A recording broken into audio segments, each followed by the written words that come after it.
Welcome to Public House, intimate conversations with people making a difference in the Hudson Valley.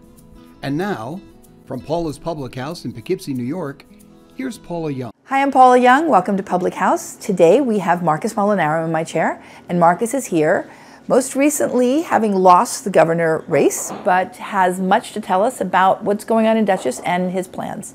So thank you so much for showing up and being here in my chair again. Let's talk about the shutdown. Yeah. What are your thoughts? Government's not supposed to shut down. I mean, listen, even when I served in the state assembly, when budgets were late, the governor figured a way, and rightfully so, to keep government operational. There are thousands of people who are working for the federal government, not getting paid. I mean, they're going in every day, wondering when they're actually going to get their paycheck. And then there are countless more, hundreds of thousands, who are reliant on some federal assistance of some kind. It could be farm aid, it could be SNAP, whatever it is. At the end of the day, government is supposed to function, and they need to get their act together, Republicans and Democrats, President and Congress, get in a room and get the job done, negotiate out an agreement. That's what we do every day of the week. Yes. I make sure government functions effectively, consistently for people. That's the way it's supposed to be. If you can't rely on government to be at least the base of support, then you can't rely on anything. And to play this game that it's only my way or no way is inexcusable. I completely agree. Now, you lost the last election. I didn't win? No, you didn't win, but you lost by 1 million votes, which is not insurmountable. And you won everywhere upstate. You did not win New York City. You didn't win the major towns with colleges. Are you going to do it again? Oh gosh, I don't know. I really don't. I don't think so. But at this point, I'm home. You know, the party wanted me to run. They asked me to run. Many convinced me to run, and I feel good about having run. Mm-hmm. I will tell you that every day during that campaign, I kept saying to myself, "Please don't embarrass your family, and don't embarrass your community." So I hope at the end of the day, and I think that I represented us well, which was the point. I wanted to make certain arguments, but I'm here doing this job that I love. I do. I love being county executive. I hope I'll get 4 more years to do it, and that's my focus. It is my only focus. I said to a lot of people, my wife will let me do this once. All right, so let's talk about county executive. Let's talk about your initiatives. Think Differently is still very big in the field. So what are we doing? Yeah, well, understand that we are confronting a prejudice. It is a real existing prejudice that needs to be combated. Those living with developmental disabilities aren't getting the support, the access, or the obstacles broken down necessary to live out their lives. It is so you have a state government that has been diminishing services and support for direct service staff and others. That is a violation of their civil rights, their human rights, and we need to confront that. So Think Differently is a challenge for us to put aside politics and look at the humanity of individuals living with disabilities and find new ways to create opportunity. In Dutchess, it means a community college program where we're actually graduating our first class this coming year through Think Ahead. It's creating job opportunities where private sector employers, public sector employers should be open up opportunities. So our Think Jobs initiative is creating opportunities for those with developmental disabilities, and so many other service programs throughout the county. Autism supportive environment training in tourist destinations and communities. And this summer, we'll be hosting the New York State Special Olympics Summer Games in Dutchess. First time we've ever hosted them. This is after 2 years of hosting the Winter Games. Exceptional athletes from around the state will converge here, and we will show them how to think differently. That's exciting news. Now, how is Albany supporting you or not? Yeah, that we are. Listen, we've always had a good relationship. The truth is, I still work very, very well with staff in the governor's office. We talked about having a cup of coffee. Perhaps we will. I'm open to it. But listen, the earth has changed, right? Politically, Albany is different from a party perspective. The Democrats control all branches in both houses.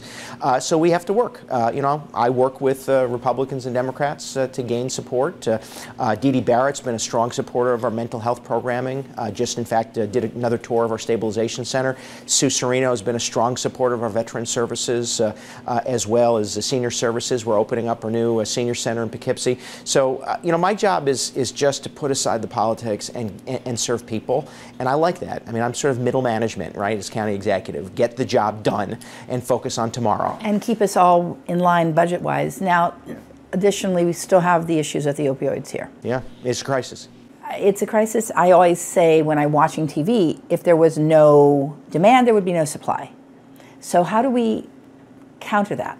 Well, I think first we have to importantly talk about the last day. You know, when somebody dies of an overdose, it is important to acknowledge what happened and how we can prevent, but it's also important to talk about the first day. You know, there's a kid, there's a mom, there's a dad who maybe has back pain, who's taken those pain medications, maybe one too many times, maybe he's drinking a beer with it, and sooner or later his brain says, I need more of that. And we have to talk about that first day that somebody falls victim to addiction, because it is, in the end, a disease. So focus on prevention and intervention services. Dutchess does probably have the most comprehensive delivery of service. We just got to get dirtier about how we give it, how we do it. We're also dying in huge numbers of it, and it's a lot of young people. It is, but understand it is not unique to Dutchess, the Hudson Valley, New York, you know this, or America. It is something that is pervasive. It is a public health crisis. In this county, it is affecting far too many young people. Suicide rates are up, probably because of addiction and mental health related issues, well, certainly because. So we know that we're losing too many lives. So we're invested in crisis intervention training, we're invested in mobile intervention teams, we try to provide mental health support through our Crisis Stabilization Center. If you need help, and I'd appreciate you telling folks, if you need help or you know somebody needs help, call or text our helpline, 845-485-9700. We're employing recovery coaches to deal with addiction. We're trying to get on the streets, right, where the addicts are, or to the homes where addicts are. But I think the cure to all of this is resilience, is building resilience in individuals and saying to families, you can't be an innocent bystander. If you think your kid is struggling with mental illness, if you think your mom is dealing with an addiction problem, if you think dad's taking too many pills, you got to find help. We're here to help you. But we all have to be a part of this resiliency in order to combat it. We'll have to overcome the shame factor. Yeah, no question. And stop treating people with addiction like they're they're criminals. Yes, people with addiction can commit crimes, and yes, there's a process for that. But the goal is to prevent and intervene and divert and make sure that people at the end of the day know that every life has value, and celebrating that life and acknowledging the struggles we all have will combat the problem. But as you stated, it has to start very early. Intervention is at the beginning. Now let's talk about some kitchen table issues, because the economy, we know, Dutchess is doing well. Yeah. It continues to do well, thankfully. 15 months of job growth, 15 consecutive months of job growth. We lead the region in job creation and also have the lowest unemployment in the region, among the lowest in the state, in fact lower than the national average. I will say, despite my arguments that New York is sluggish, certainly everything south of the Capital District is actually growing. In fact, 80% of new jobs in New York have been created from the Hudson Valley out to Long Island, so it is upstate that's struggling. But we're seeing growth, whether it's IBM or Global Foundries, iPark in Hopewell, or the countless small and medium-sized manufacturers and businesses that are here. We're seeing growth, and income growth as well. But people are still struggling. They are, of course. Now let's talk a little bit about pollution, one of my favorite things. You know, we've gone to all paper here. We don't do plastic straws, we're all paper straws. Everything's paper, paper, paper. Yeah.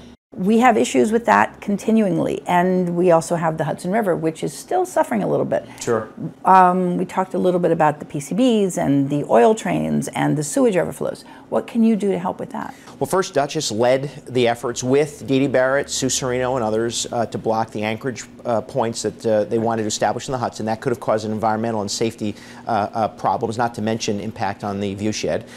We continue to lead the fight for full Hudson River cleanup. The federal government is very close to certifying the GE PCB cleanup as complete. It is not complete, and we cannot allow it to be. This is the only time in generations that we will be able to ensure for future generations this river is clean. We have to get to point source pollution, which is water and wastewater treatment facilities, etc. To their credit, the governor and the state legislatures putting money in for infrastructure repair. Dutchess is actively trying to get those dollars so that we can make sure that we're not polluting, those sewer systems aren't polluting the Hudson River. But we have to be committed to it, and we have a long-term commitment to it, which means, you know, better land use around in and around the Hudson River. It means calling out polluters, which we do and will. Well, we have a federal government that's not doing that as much right now. Well, you're right. No, there's no question. Listen, what we leave for our children, the planet we leave for our children, is important.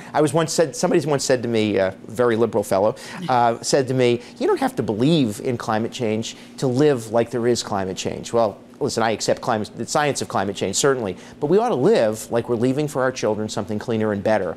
And that means for us, by the way, Dutchess has preserved thousands of acres of active farmland. We're focusing development in and around city centers. We're putting money on the table to improve infrastructure, and we're fighting the environmental fights in a smart and responsible way. We were among the first to ban plastic bags, first to ban styrofoam. I would ask you, though, as much as we don't mind the use of paper straws, there are those with disabilities who can't make use of paper straws. And we have those in case people need them. Be all they have to cognizant. do is ask. Yes, well, but I would tell you this, just so those who with disabilities oftentimes don't want to have to ask because it makes them feel like they're lesser. So just, you know, you could always advise staff here or any place else. We always do. We always do. We try to be very thoughtful of everyone who comes in the doors. I have to. Absolutely. Now, quickly before we wrap up, it's your dream idea. What do you want to do? What do you want to do this time? What do you want to do now? What comes up as I have to get this done? Well, listen, we are on the verge of really great things with Think Differently and creating new opportunities for those with developmental disabilities. We are expanding our mental health and addiction services, where I think we're at a point where we're going to actually see real help, real investment in lives being saved in real time. We have those who are one paycheck away from losing their home or gaining a home. So we want to focus, we want to reorganize the way we deal with housing and homelessness. We are right now finalizing a plan to revolutionize the way we deliver services to young people, because we want to, again, it's about resilience, building the strength within family and individuals so young people can grow and compete. We are so close to doing so many wonderful things in this county.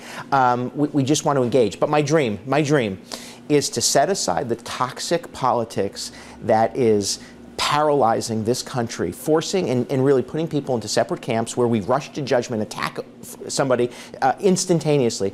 I would love Dutchess County to be the example of what it should be, which is good people of different opinions working together, challenging one another in a respectful way to overcome the real problems facing real people. And I will invest every ounce of my being. I learned more about that on the trail these last few months, and how valuable, important, and how much I appreciate and love it. We have to focus on the people and solving problems further. It starts from the head, and you are doing what you are saying, and that is why you are an effective executive, and I am so happy to have you here. Glad to be back. Thank you very much. You bet. Thanks. Talk to you soon.